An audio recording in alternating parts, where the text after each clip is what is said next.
राष्ट्र सह्याद्री, आवाज जनतेचा, प्रयत्न जनहिताचा। राज्यातील लाखो भाविकांचे श्रद्धास्थान ब वर्ग तीर्थक्षेत्र आणि राज्यातील प्रमुख 9 संतांपैकी एक असलेले पारनेर तालुक्यातील श्री क्षेत्र पिंपळनेर येथील श्री संत निळोबाराय महाराज यांच्या पिंपळनेर ते पंढरपूर पायी दिंडी पालखी सोहळ्याचे आज दुपारी 3 वाजता संजीवन समाधी मंदिरातून पंढरपूरच्या दिशेने प्रस्थान झाले। प्रस्थानचे कीर्तन हरिभक्तपरायण मोहनानंद महाराज परंदवडेकर पंढरपूर यांचे झाले।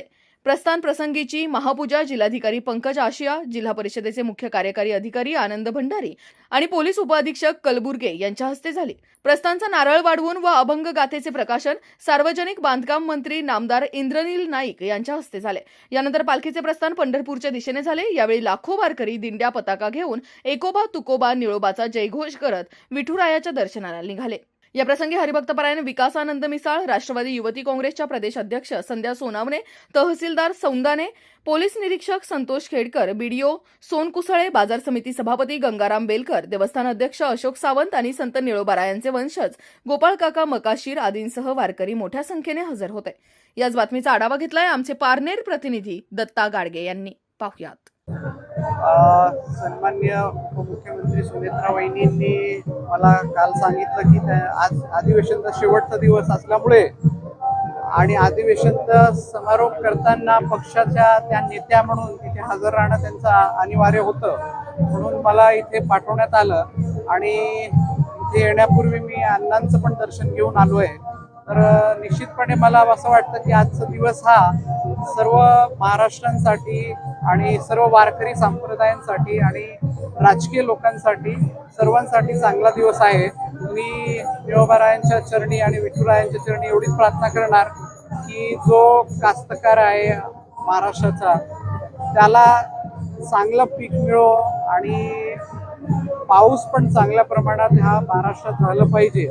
आणि वारकरी संप्रदाय जेव्हा एवढं आपलं काही पणाला लावून सर्व देवासाठी पूर्ण आपलं वेळ देतो, तर मी निश्चितपणे माझं मत आहे की विठुराया पण या महाराष्ट्राच्या कास्तकारांना चांगलं तिथे त्यांच्यावर लक्ष देईल। अजितदादांची आठवण कुठे एक चांगलं काम करणारा वारकरी हरपला नाही, खरोखरच सन्माननीय दादा हे माझे राजकीय गुरु। मी जरी मोठ्या परिवारातून येत असेल राजकीय, पण राजकीय वळण आणि राजकीय शिस्त आणि पद देण्याचं काम पण हे सन्मान्य अजितदादांनीच केलेलं आहे।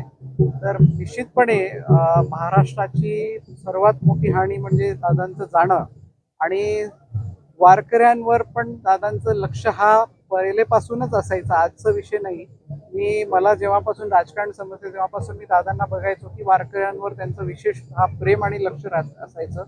सावंतसाहेब असतील, दातेसाहेब असतील, सावंतसाहेबांवर त्यांचं प्रेम हा आपल्या सर्वांनाच माहिती आहे की या देवस्थानाला फार छोट्यापासून मोठा करण्याकरिता दादांचं पूर्ण काही योगदान इथे हे सावंतसाहेबांच्या मार्फत आणि आमदार साहेबांच्या मार्फत इथे होत आहेत। आपल्याला फक्त एवढंच बघायचं आहे की त्यांनी जे कार्य इथे सुरू केलेले ते थांबते कामा नाही, त्यांना पुढे चालना मिळायला पाहिजे। महाराष्ट्र राज्यामध्ये वारीची परंपरा ही तुकाराम महाराजांचे धाकटे चिरंजीव नारायण महाराज आणि निळोबारायांनी सुरू केलेली आहे।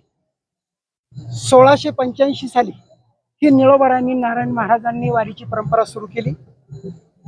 पुढे ती आळंदीत पुढे फ्ल्यूची साथ आली आणि ती वारी बंद पडली। पुढे आळंदीची वेगळी झाली, तुकाराम महाराजांची वेगळी झाली।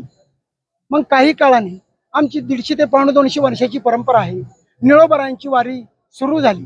आदरणीय रामदासबा मनसुख असतील, नानासाहेब हजारे असतील, अनेक लोकांनी, जुन्या लोकांनी ही वारी पुढे चालू ठेवली। तिचं आम्ही गेल्या 10 वर्षापूर्वी सोहळ्यात रूपांतर केलं।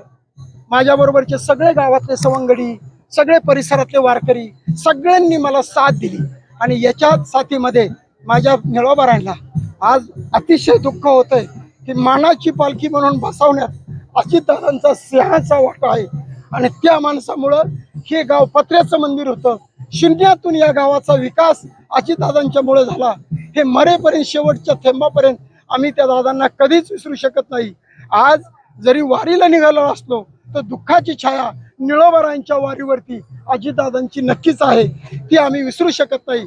आज सरकारने या मानाच्या पालखीत बसल्यामुळं आज नाईक साहेब आले तिथं, पण अक्षरशः तुम्ही सगळे पत्रकार पाहताय की नगर जिल्ह्यातून 3-4 मानाच्या पालख्या जातात. प्रत्येक ठिकाणी मुक्कामाच्या ठिकाणी वॉटरप्रूफ मंडप, प्रत्येक मुक्कामाच्या ठिकाणी त्या गावाला 9 लाख रुपये, दुपारच्या जेवणाच्या ठिकाणी 1 लाख रुपये, फिरते शौचालय, अनेक सुविधा, प्रत्येक दिंडीला 20,000 रुपये, अनेक सुखसुविधा या अजितदादांनी सुरू केल्या. ते माझा वारकरी विसरू शकत नाही. म्हणून दादा वरून पाहत असतील स्वर्गातून, दादांचा आम्हाला आशीर्वाद राहावा आणि माझा निळोबारायांचा वारकरी निर्विघ्नपणे पांडुरंगाच्या दर्शनाला जावा. आणि तुम्ही सुद्धा सत्याच्या कामासाठी 3रा-4था खांब आहे. तुम्ही खऱ्या अर्थाने साथ दिली पाहिजे आणि आम्हाला वारकऱ्यांना ताकद दिली पाहिजे. एवढीच मी विनंती करतो. रामकृष्ण. राष्ट्र सह्याद्री, आवाज जनतेचा, प्रयत्न जनहिताचा.